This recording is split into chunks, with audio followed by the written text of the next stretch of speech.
Our next guest is Paul Krein, Vice President of Cloud and Digital Solutions at Red River. So Paul, we've talked about security inside of the building. We've talked about remote employees and deployable solutions. How does cloud actually fit in all of this? Well, so cloud is important to both the workforce and the agencies themselves. The agencies really have to think about not only how they're going to attract and retain new workers, but how they're going to get more productivity out of them, given the increased demand that's being placed upon IT. This demand is really getting accentuated by not only the new technologies, but thinking about the types of content, as we heard earlier, that the users are looking to have delivered to them, content-rich, information-rich, in situational aspects, so that the details match the activity that they're doing. And now we've added to that machine and other sensor data. So the amount of demand upon IT is just growing tremendously. But for the users, they really are thinking about, how do I have a place I'm going to work, have IT capabilities as good as, if not better than, what I'm used to at home. They want faster time to a solution, as we mentioned, content rich, but they also want to have it really easy to use and really easy to adopt. And this is a new culture of workers who's used to saying, if I find one app that doesn't work well for me, I'll just go on to the next one. So they're expecting that same flexibility at work for the technologies and the tools that they're given. So how does agencies use the cloud to be more competitive on the workforce front? Well, cloud's going to help them automate the mundane activities that workers are doing today.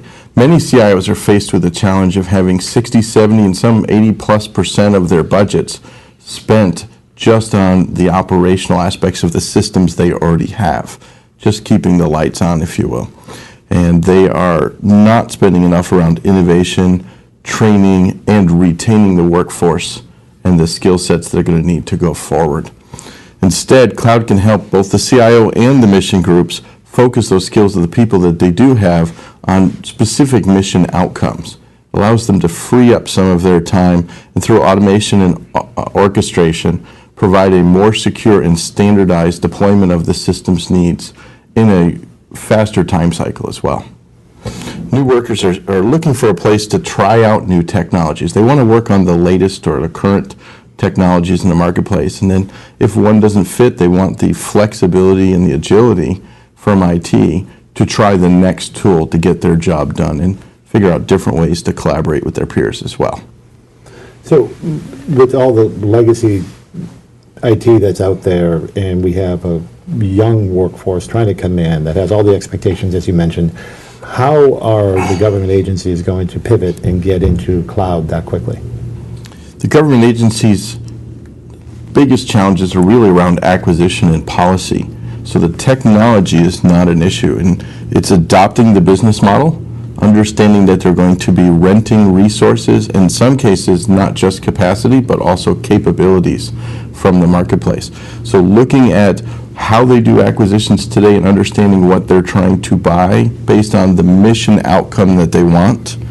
It's a new conversation many times for the mission in IT to get down to the crux of what the outcome or problem is that they're trying to solve for, and then looking at the market to see if somebody offers the capabilities as a prepackaged or pre-integrated solution rather than having to roll their own or build their own every time.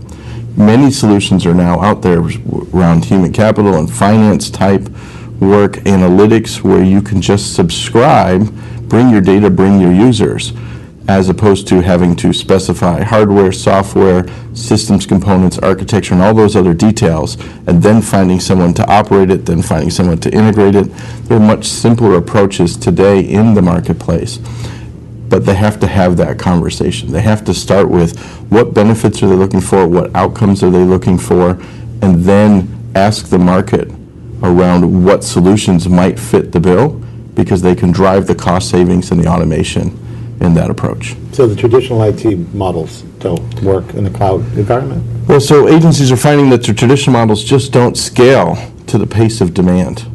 They have to get onto a different cost curve or cost trajectory. Their budgets are not going to go up with the amount of IT that's going on. Pretty much it's hard to find a government or even business function today that doesn't rely on IT, much different than 15 or 20 years ago when many of these IT models were developed. Almost everything has an IT component, whether it's an online digital form or it's a mobile app. Our users are expecting that the data goes to where they want to work, as we discussed earlier, whether it's in a large work group or an individual making a decision. To do that, that is a big change to the core of IT and the infrastructure we have.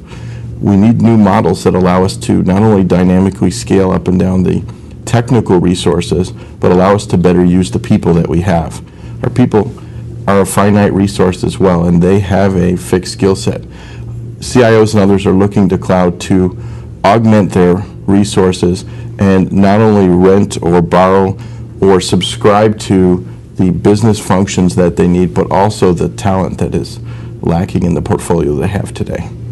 So with the traditional IT models that are there today and all the legacy systems, is it a rip and replace, or can the agencies take advantage of what they have while they transition over into cloud? They absolutely can take advantage of the systems they have today. It is not a revolution, it's a little bit more of an evolution. It's a rethinking of the way you acquire new capabilities and the way you put together that function for the mission need. People are looking at a couple different flavors of cloud, but we hear hybrid tossed around quite a bit. And hybrid can be a couple things, but the two easiest ones to think about is when I take existing systems and expand or extend their capabilities with a cloud-based service, so that I'm not trying to update or increase the capacity of the old solution, but rather I'm going to augment it or add to it to get that additional business functionality that I'd like. The second use case is where folks are figuring out that they can actually subscribe to multiple services in the marketplace. So if I wanted to find resumes for a resume service and then I needed somebody to do background checks, I could connect those two services together the same way as I could go out to the marketplace and say, I'd like an analytics capability, I have internal storage, and I would like to rent some cloud storage for that peak time of the year when we get additional demand from our customers. And previously, they talked a lot about security being an issue with cloud. I know a couple of years ago, anybody in the government was talking about cloud, no, security, security, security. What we're hearing now is the opposite, right? I think the security conversation has not died down in terms of gone away, but rather become more commonplace, and people are asking more advanced questions. They're also starting to trust that the standards in place that they had in-house are being delivered by the cloud providers in the marketplace. Many of these cloud providers have bet their brand on delivering a high quality of service, and they are demonstrating to the government that they can secure that data. It allows the government to decide whether they want to keep something in-house, put it out with a cloud provider, or have a combination thereof. Thank you. That was Paul Krein, Vice President of Digital and Cloud Solutions at Red River. I'm Jeff Sessions, your host. Thank you very much. On behalf of Red River, thank you for joining us. A link to the archive session will be sent to you shortly.